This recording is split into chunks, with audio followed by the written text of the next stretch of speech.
Will Rocket League join the franchise league model? What's up, everybody? Hope you're all doing well. Welcome back to more esports talk. Today we talk on some rumors out there, as well as some talk by VP of Publishing over at Psyonix Studios. If you guys do not know Psyonix, they do run Rocket League. They're owned by Epic Games. And now the question is, and the rumors we've heard about in the past, as well as now talks from their VP of Publishing themselves, is are they going to go to the franchise league model? Will they join the ranks of Call of Duty, League of Legends, Overwatch with those franchise leagues and those buy-ins for several teams out there? It seems certainly like a possibility. Now, with this article, though, we've also heard rumors about this. Instantly, when I saw this title as well, the possibility of Rocket League going to franchising, I thought back to the 100 Thieves video where Nadeshot goes into a team meeting and they talk about both CSGO and Rocket League potentially changing to the franchise league model, which now adds up with this, which is what Jeremy Dunham from Psyonix himself is now saying about the possibility of a franchise league in Rocket League.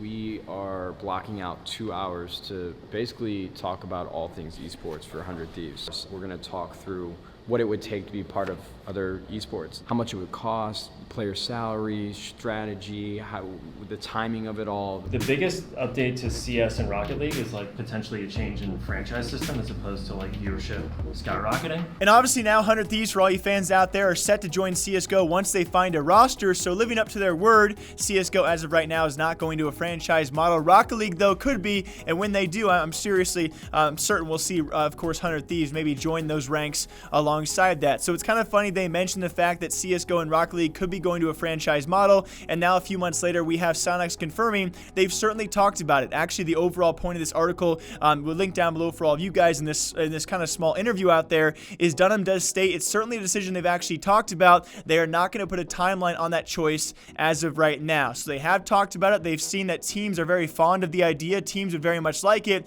but they have not yet decided if that's going to be the future direction that Rocket League wants to take, and that's a key point out there. Again, that'll be linked down below for all of you guys. But to end this video, I want to discuss what I think the franchise model would work for a game like Rocket League, and especially right when I saw this article, not only did I think back to that 100 Thieves moment, I also thought of all the games out there that can make a franchise model work, I really do think Rocket League could pull it off. And the first and I think most obvious reason as to why is the current schedule and format of the Rocket League season, mostly revolving around your top teams, of course, being in RLCS. So for me, as we look at it right now, RLCS would maybe become what your franchise league model is, but you also have that maybe once, maybe twice, so 2 seasons possibly per year to get the most out of those teams, out of those organizations who do buy into your franchise league. And of course, you also do have the rival series on top of that. Luckily enough for the current Rocket League economy out there are not too many huge events outside of RLCS and those grand finals. Of course, you do have the DreamHack circuit 4 times this year, $100,000 per event. Those are pretty much your biggest events as well. So you leave some room in the schedule. So for your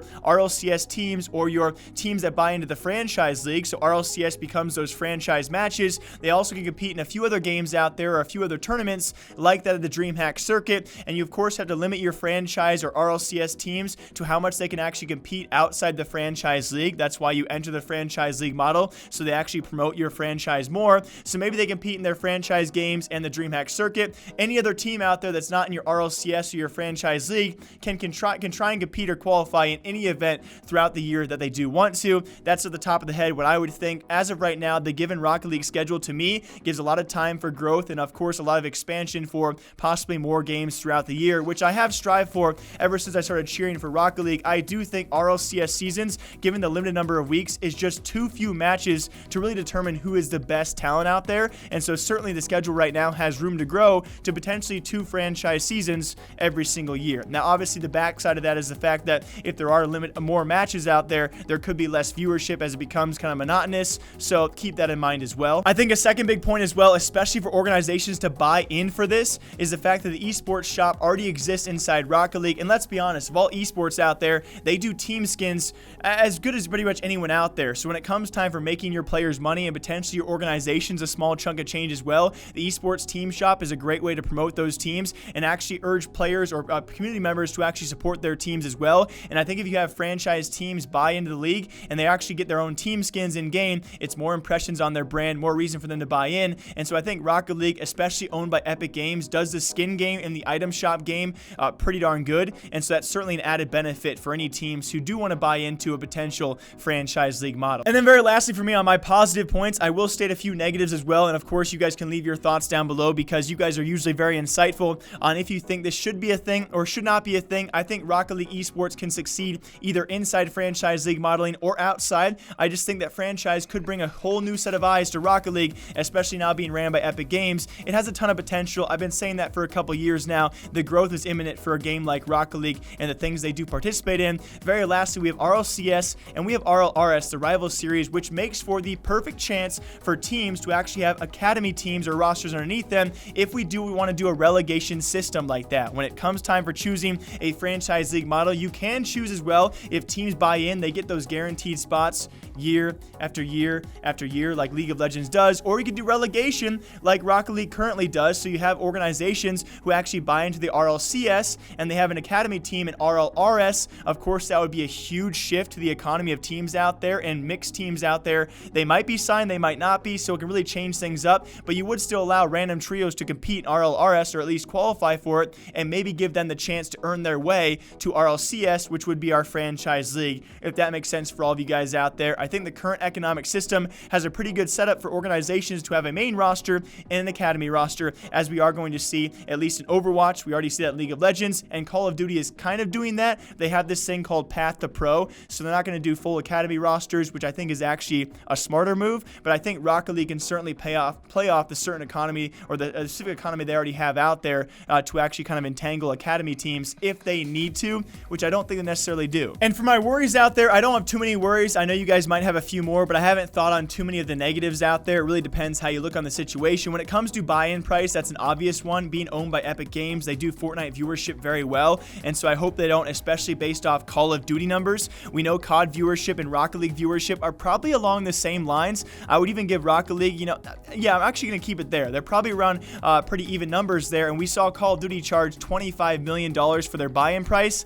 I think that's obviously too steep for the future of Rocket League to try and convince these organizations. As we saw with Call of Duty, there were so many organizations that said, nah, we're going to ditch Call of Duty now for the first time in our organization's history because that's just too steep of a price. I can see, though, Epic Games, if they play this smart for the long game, for the longevity run, to easily get several organizations to buy in, if they make it a few million, and therefore they look at the long-term return of this, I can see several organizations wanting a part of this, and all of a sudden you have 12 at least, maybe 16 Rocket League teams buying into a franchise league model for a few million a year. I think it's a much better, much more longevity-based return for a lot of teams out there that will see this as, again, like I said before, a growing esport, a great potential to make money, and a great future for the esport itself. And speaking of future, my last possible negative, it really depends how you look at this. Rocket League, if they go franchise league either this year or next year, it still makes them one of the earliest games since their release, ever since Overwatch, to actually go from, hey, our game is released, to, hey, we want a franchise league model. Actually, Rocket League and Overwatch were released right around the same time as well, and so it's very early in the game itself's history to actually go to a franchise league model. It depends how you guys look at it. Do you see that as, okay, we hit it early, we hit it hard, we hit this esport when it counts, and we make it more worth the return in the long run? Or I'm sure you guys can certainly see it as, okay, this esport might be too young, maybe we let this esport grow a little bit more naturally, organically, and then we go franchise a couple years down the line. I can see both sides being what you guys view it as, but either way, those are my concerns. Those are my positives and negatives of the future of a possible franchise league in Rocket League, which, by the way, Dunham, the VP of Publishing over at Psyonix, has said has certainly been a discussion point over there. They are not going to nail down a timeline to actually make that choice, but just consider it, guys. It is a consideration over there, and I'm very interested in what you guys think about this. Do you think Rocket League should go into a franchise model? As always, my name is Jake, breaking down gaming and esports news here every single day. I'll see you guys back here sometime soon. Until then, take care. I'll see you guys soon.